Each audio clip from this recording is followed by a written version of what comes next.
قل هذه سبيلي أدعو إلى الله على بصيرة أنا ومن اتبعني وسبحان الله وما أنا من المشركين.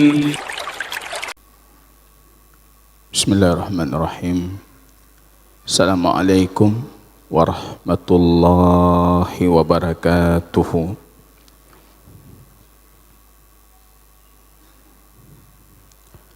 Alhamdulillahi rabbil alamin. Nahmaduhu subhanahu wa ta'ala wa nastaghfiruhu wa na'udzu billahi min syururi anfusina والسيئات أعمالنا من يهده الله فلا مضل له ومن يضلله فلا هادي له أشهد أن لا إله إلا الله وحده ربي لا شريك له وأشهد أن محمدًا عبده ورسوله. إخوة الإيمان أعزني الله وإياكم جميعا. Puji dan syukur yang tiada henti kita panjatkan keharibaan Rabb kita Allah Tabaraka wa Ta'ala atas nikmat hidayah, inayah, riayahnya, rahmatnya, kasih sayangnya Allah Rabbul Alamin, tarbiyahnya Allah Rabbul Mu'minin. Kita mampu di maghrib ini menunaikan faridah Allah, salat maghrib berjamaah. Ma taqarraba ilayya abdi bi syai'in ahabbu ilayya mimma aftaradtu alaihi. Tidak ada satu pun yang hambaku lakukan, kata Allah, yang lebih aku cintai melebihi daripada faridah, kewajiban yang aku wajibkan dan mereka melakukannya. Kita sedang berada dalam kasih sayang dan cintanya Allah Rabbul Alamin. Dan itu materi yang kita kaji di pertemuan sebelumnya, dan doa yang akan senantiasa kita panjatkan keharibaan Rabb kita. Allahumma inna nas'aluka hubbaka wa hubba ma tuhibbuk wa hubba amalin yuqarribuni ila hubbika. Ya Allah, kami mohon kepadamu ya Rabbi, cintamu ya Rabb, cinta atau mencintai apa yang engkau cintai, dan mencintai segala amalan yang mendekatkan kami kepada cintamu ya Rabb.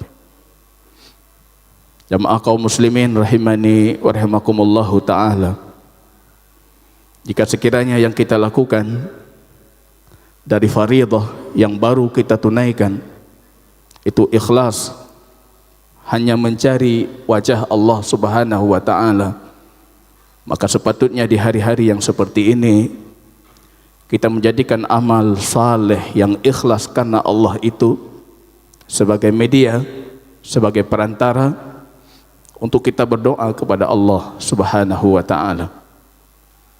Al-istighasah bil amali salih, meminta pertolongan Allah dengan wasilah amal saleh. Semua ahli sunnah sepakat itu sah, sesuai syariah. Kita mengatakan, ya Allah, kalau salatku ikhlas karenamu ya Rabb, limpahkan rahmat, kasih sayangmu, keselamatan, keberkahan kepada umat Muhammad sallallahu alaihi wasallam dimanapun mereka berada, dan terutama di tempat tinggal kami ini. Kita jadikan itu sebagai wasilah. tawassul dengan amal saleh yang masyru'. Jarang kita lakukan. Di hari seperti ini sepatutnya itu dilakukan. Salawat dan salam jamaah kaum muslimin kita doakan kepada Allah Rabbul Alamin agar mencurahkannya ke Al-Habib Sayyidul Anam, penghulu makhluknya Allah, baginda Rasul Muhammad sallallahu alaihi wasallam. Kita lanjutkan jamaah kaum muslimin kajian kitab At-Tauhid fi Dhawi Aqidati Al-Imam Asy-Syafi'i rahimahullahu ta'ala. Kita berhenti dan kita menginginkan menyempurnakan pembahasan ini. Babu qawluhu atau qawlihi ta'ala wa 'ala Allah fatawakkalu in kuntum mu'minin. Tawakkal kepada Allah lah kalian harus bertawakal jika sekiranya kalian betul-betul beriman. Syarat sah iman. Syarat sah iman. Hilang tawakal, indikator hilang iman, Pak. Hana iman, hana yakin.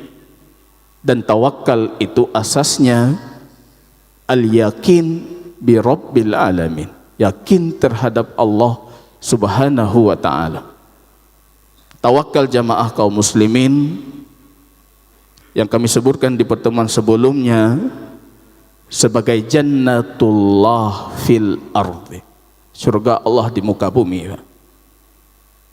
Hana tatume rasa surga Allah di muka bumi kalau sekiranya kita belum punya sikap tawakal. Sampai hari ini beriman sudah lama, Islam sudah lama, tapi ketenangan batin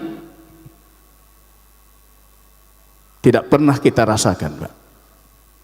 Para ulama dulu bisa mengatakan dengan mudah, sekiranya para penguasa, para raja, orang-orang hebat itu, orang-orang kaya itu tahu apa yang kami punya, sadar apa yang kami rasakan, apa yang kami miliki, sungguh mereka akan mencambuk kami dengan cambukan yang kuat, yaitu pukiban kamu rasa dari ketenangan hati, ketenangan jiwa. Para ulama kita dahulu mengatakan seperti itu jamaah. Ya, tanya hanjir lagi, dan kita tidak punya itu. Tawakal yang merupakan ketergantungan kepada Allah Rabbul Alamin fi jalbil masalih wa daf'il madarah, untuk mendapatkan maslahat, mengambil manfaat sesuatu, atau mendapatkan maslahat dari satu perkara, atau menolak dan menghilangkan kemudaratan, Pak. Tamumat ba Allah tabaraka wa ta'ala. Kalau itu belum kita miliki, berdasarkan ayat yang kita bacakan Al-Maidah 23, in kuntum mu'minin, yang merupakan syarat sah iman, itu belum kita rasakan, Pak. Golong merempat, iman belum sah.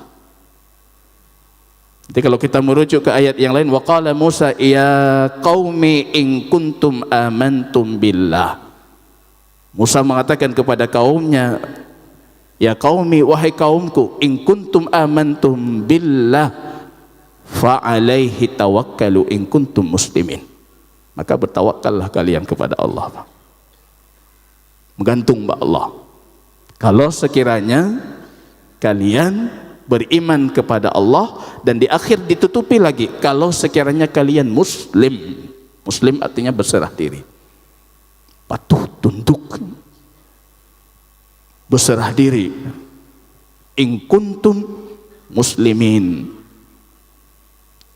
Syekhul Islam Ibn Taimiyah mengatakan at-tawakkal itu istida'aul iman atau jima'ul iman. versi full dari keimanan itulah tawakal. Versi lengkap dari keimanan, tawakal kepada Allah, ketergantungan kita kepada Allah. Kalau tawakalnya kuat berarti imannya kuat, kalau tawakalnya rendah imannya rendah. Kalau tawakalnya tidak ada berarti dia tidak memiliki iman. Hasbiyallah wa ni'mal wakil. Itu ungkapan orang saleh, para nabi, lintas generasi, orang saleh lintas peradaban, lintas sejarah. Hasbiyallah wa ni'mal wakil. Cukup bagiku Allah. Pegang lainnya ada pegang. Melihat kondisi seperti yang tersebar hari ini, hasbiyallah wa ni'mal wakil. Ni'mal maula wa ni'man nasir. Hasbiyallah. Nyakan tanya doa tolongnya. Nyakan urung lagi drone yang jak salat, menghadiri majlis ilmu, yang peduli dengan negeri siapa lagi. Jangan egois, selesai salat. Untuk kaum muslimin, umat Muhammad tidak sempat kita berdoa. Untuk negara yang kita hidup di sini, kita besar di sini, rezeki kita di sini. Kalau Al-Imam Ali mengatakan, di antara satu kebaikan besar kalau sekiranya rezekimu di tanah airmu. Syukuri itu. Berdoa kebaikan untuk tanah yang kita cintai, untuk umat Muhammad yang kita cintai itu. Hasbiyallah wa ni'mal wakil. Jamaah kaum muslimin rahimani wa rahimakumullahu ta'ala. Para ulama kita mengatakan semua kita itu bertawakal, kafir atau muslim. Semua kita itu tidak mungkin, dan itu fitrah manusia, tidak mampu menyematkan segala sesuatu kepada dirinya sendiri. Manusia tidak mampu. Kalau kita tanyakan orang kafir pun, kamu yakin yang kamu lakukan itu berhasil? Tidak mungkin dia mengatakan, aku yakin, aku mampu, aku bisa. Pasti dia akan menggantungkan harapannya kepada Tuhan. Jadi manusia itu bertawakal.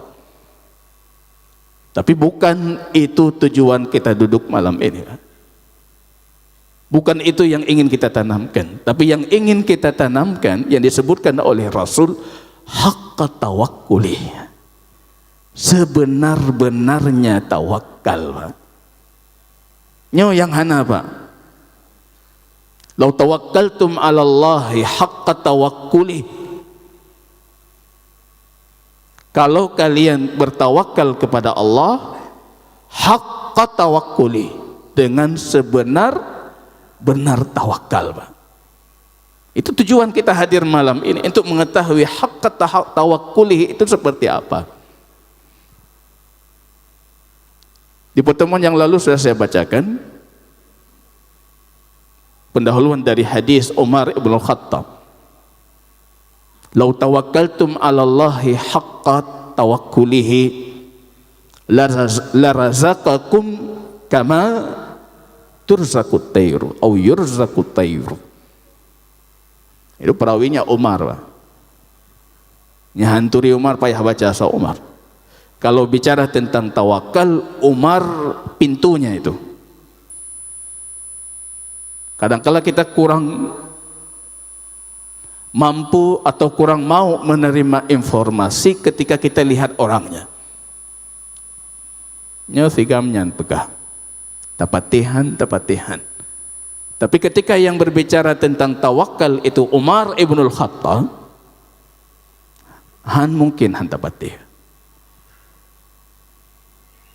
Tawakal, asma tawakkul, puncak tawakal. Baca sirah Umar ibn Khattab radhiyallahu ta'ala. Beliau menyampaikan kepada kita hadis baginda Rasul.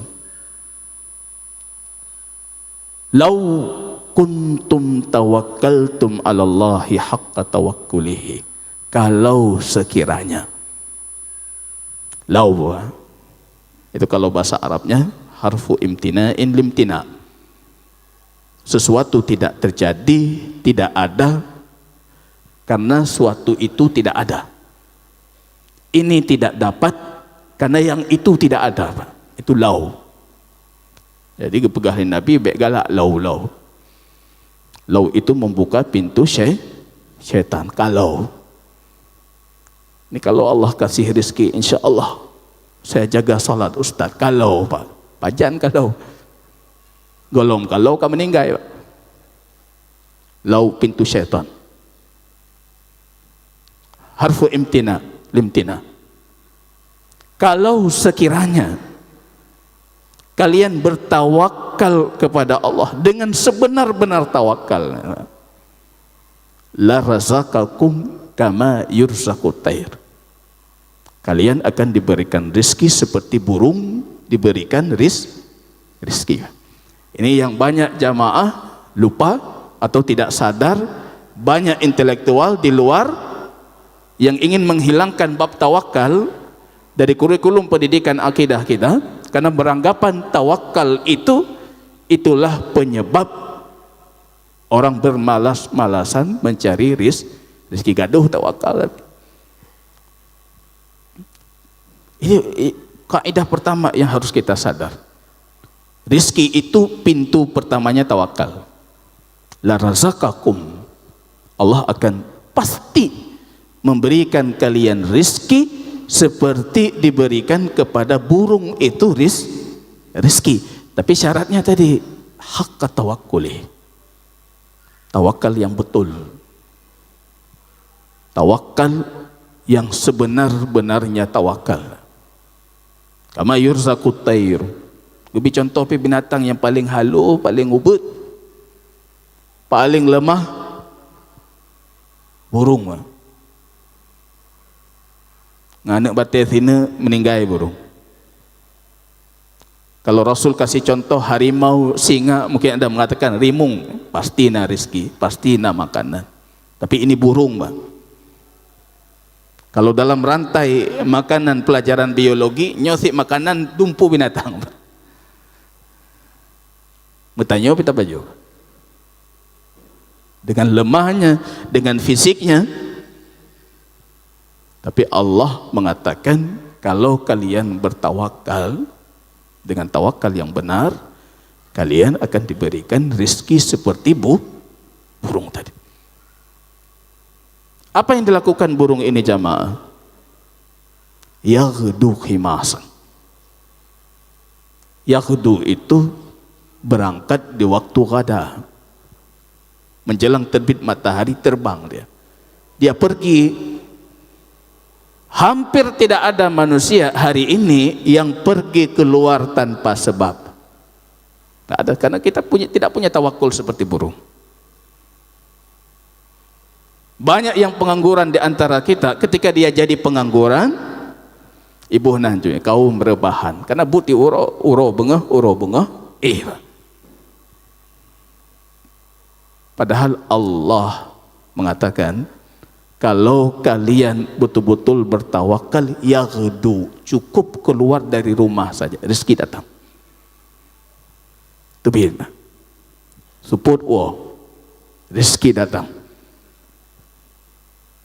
Dan di antara sebab, kalau kata Sa'id Ibn Musayyab, di antara sebab besar yang mendatangkan rezeki yang banyak kaum muslimin tidak menyadarinya adalah menghadiri majlis ilmu.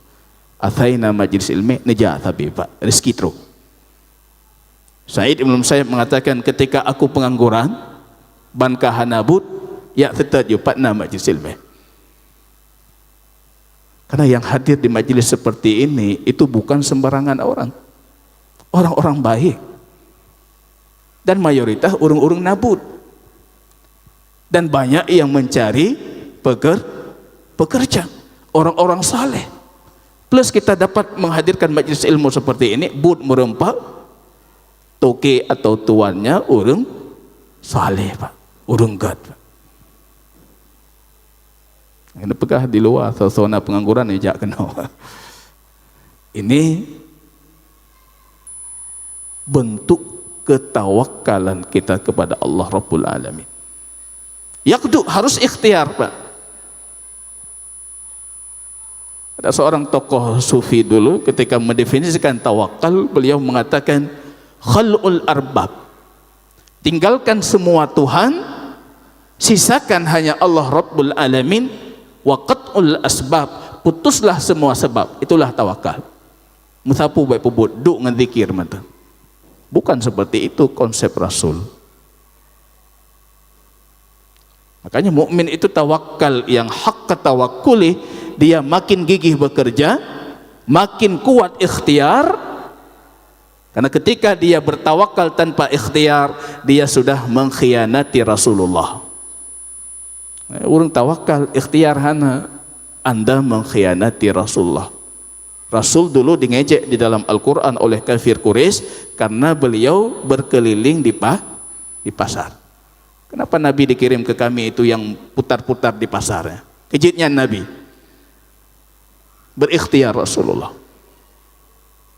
Ada juga di luar sana yang ikhtiarnya full ikhtiar, tapi Allah dia tidak sisakan untuk dia bertawakal dan bergantung kepada Rabb. Dia mengkhianati Allah, mengkhianati imannya. Jadi itu hak tawakkuli, Pak. Keseimbangan antara tawakal kepada Allah dan ikhtiar mengikuti petunjuk Rasulullah. Itu yang pertama, hak tawakkuli. Hak tawakkuli yang kedua, nanti perhatikan Quran surat At-Talaq. Wa may yattaqillah yaj'al lahu makhraja wa yarzuqhu min haitsu la yahtasib. Mak warung kopi itu leh ayat 1000 dinar, 1000 dinar. Kata tipeknya hitam mengkoro rezeki. Bukan itu nilainya, pengamalannya. Selanjutnya apa? Wa may yatawakkal 'alallahi fahuwa hasbuh. Kita sering memotong ayat, lupa dengan ilmu al-munasabah. Ilmu munasabah itu ilmu korelasi ayat. Ayat di bawah dengan ayat di atas pasti ada hubungan, tidak mungkin tiba-tiba datang.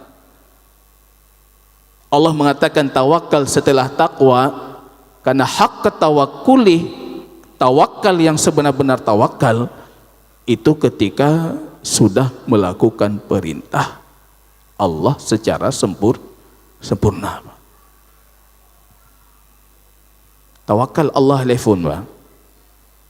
Allah, Anda penuhi haknya Allah, bertakwa kepadanya, melakukan perintah, meninggalkan larangannya, baru turun ke ayat selanjutnya, wa may yatawakkal 'alallahi fahuwa hasbuh.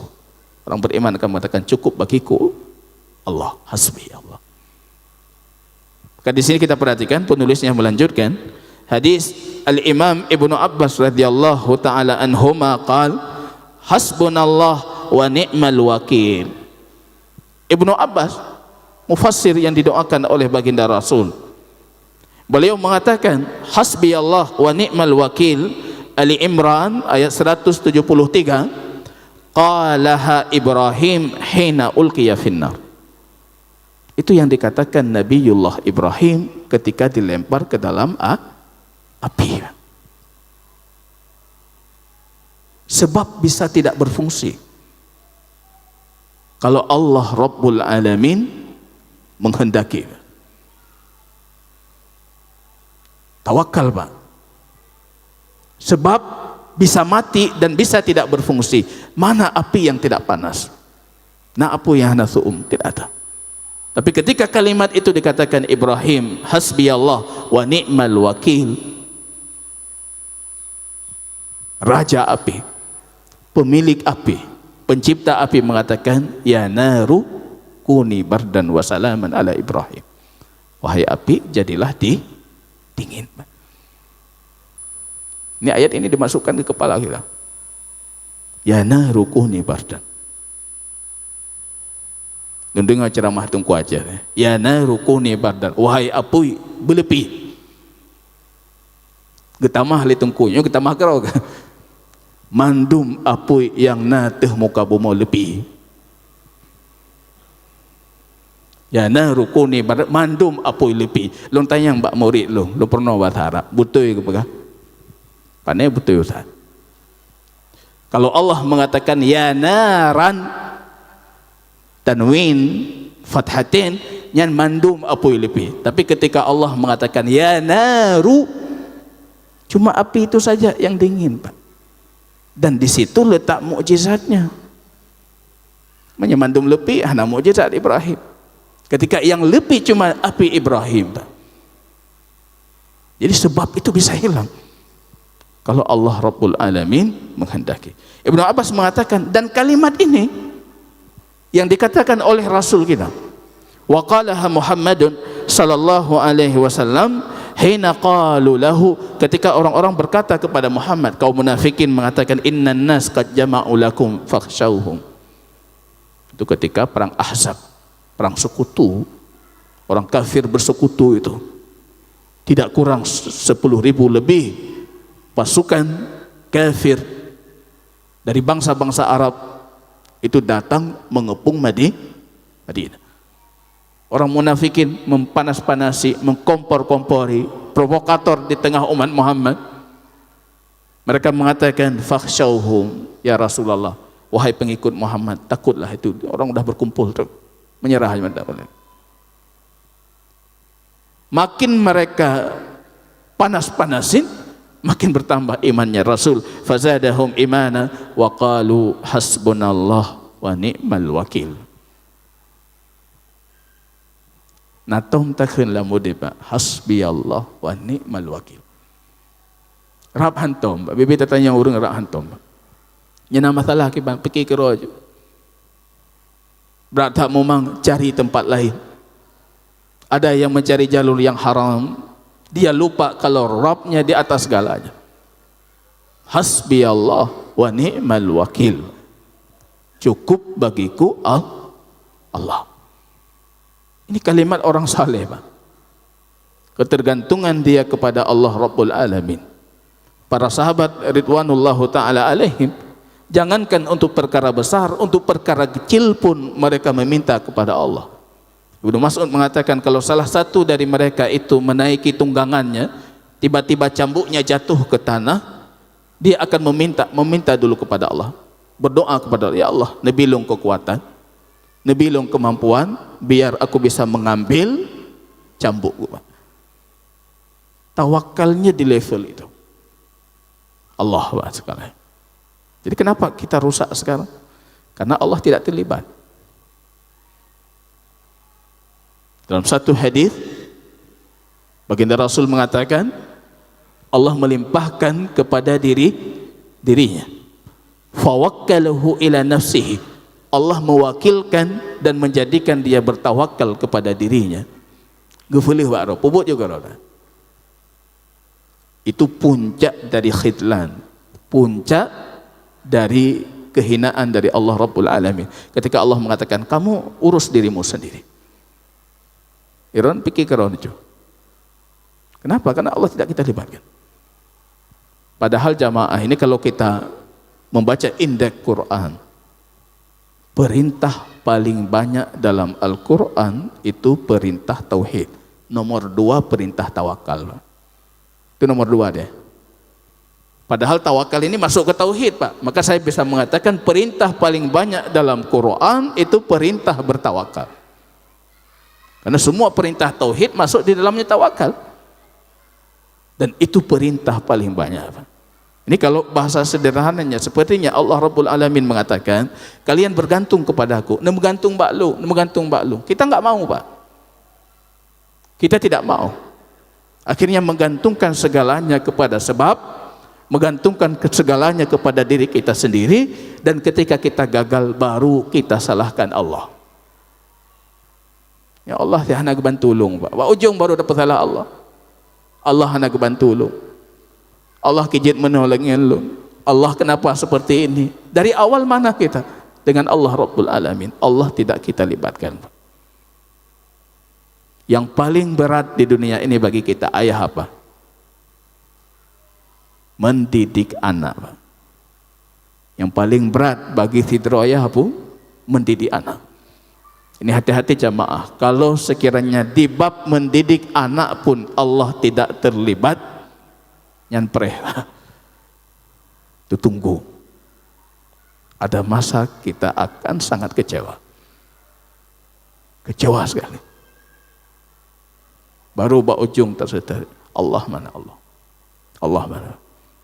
Libatkan Allah dalam mendidik. Gak sanggup kita mendidik manusia, anak kita sendiri. Dan hati mereka baina asabi'ir rahman, di antara jari jemarinya Allah, yukallibuhu kaifa yasha. Kalau kita tidak bergantung kepada Allah yang memiliki hati itu, yang menguasai hati itu, ya kita tidak punya kemampuan untuk bisa mengatur itu. Harus bertawakal kepada Allah Rabbul Alamin. Imam Asy-Syafi'i mengatakan dalam kitab Ahkamul Quran li Syafi'i yang dikumpulkan oleh Al-Imam Al-Baihaqi, qala Syafi'i anna an-nas fi ahwalin syatta. Manusia itu, kata Imam Asy-Syafi'i, macam-macam manusia. Mutawakkil ala nafsih. Ada yang bergantung kepada dirinya sendiri, dan itu hampir semua kita seperti itu. Muhammad Badro, Pak. Padahal manusia itu disifati dalam bahasa Quran semua sifat buruk Pak manusia. Jahulan, bodoh, zaluman, zalim, ajulan, terburu-buru, dhaifah, lemah. Itu sifat manusia. Kita bergantung pada diri kita. Tapi saya rasa masih mending ada tawakal ketergantungan syirik, Pak. Menggantungkan kepada zat yang sudah meninggal, Pak. Urang ka meninggal. Kita gantungkan harapan, kita gantungkan permohonan kita. Nah, kuburan di tempat kita ini, kalau lewat mobil, lewat bus, lewat angkutan, lewat tua ke sedekah Pak kuburan, payah kita halau, Pak. Nyohana kemah saja. Kita menggantungkan keselamatan kita kemana, Pak? Yang disebutkan oleh Imam Syafi'i ini masih penting, Pak. Menggantung pada dirinya sendiri. Belum ke ranah syirik. Tapi apalagi menggantungkan kepada yang tidak mampu. Itu ranah syirik.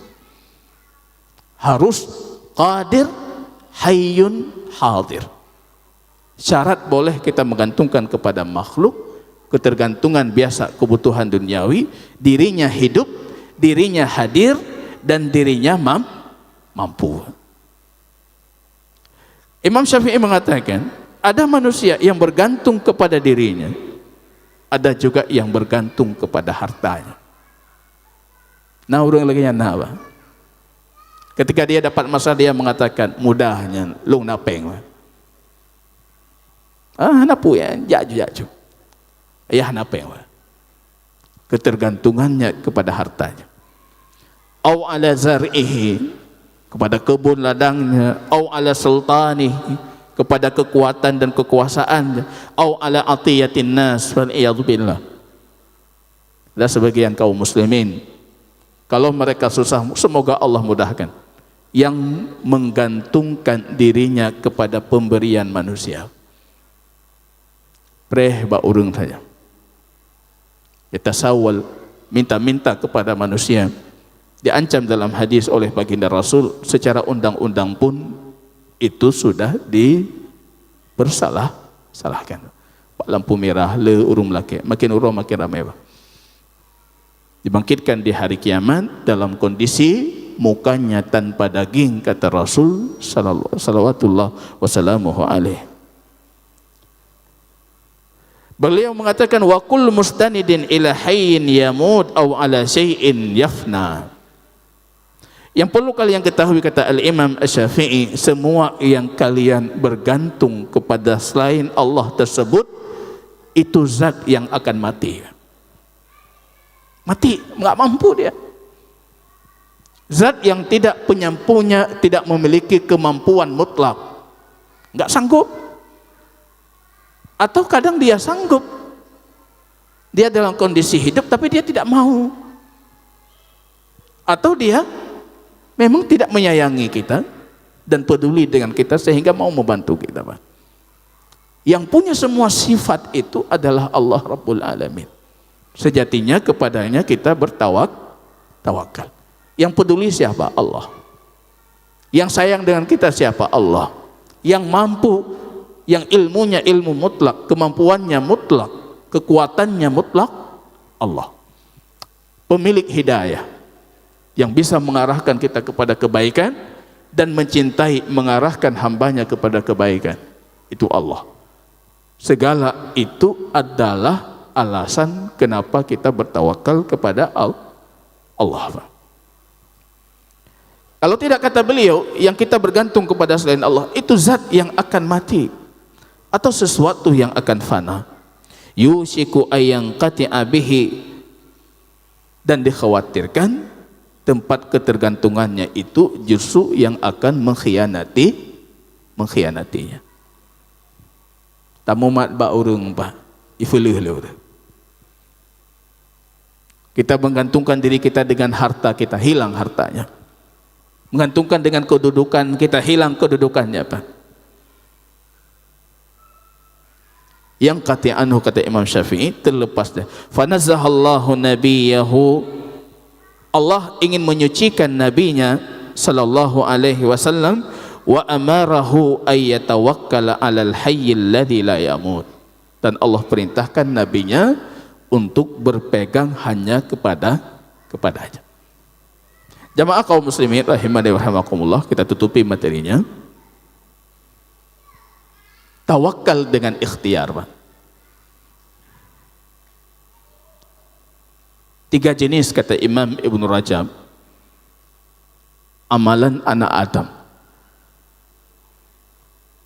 2 jenis dari amalan itu dia wajib berikhtiar di dalamnya. Cuma 1 yang para ulama berselisih, wajib atau tidak. Yang pertama, amal yang kita lakukan, yaitu perkara yang Allah perintahkan. Berarti ini ranahnya syariah. Ibadah, larangan yang harus kita tinggalkan,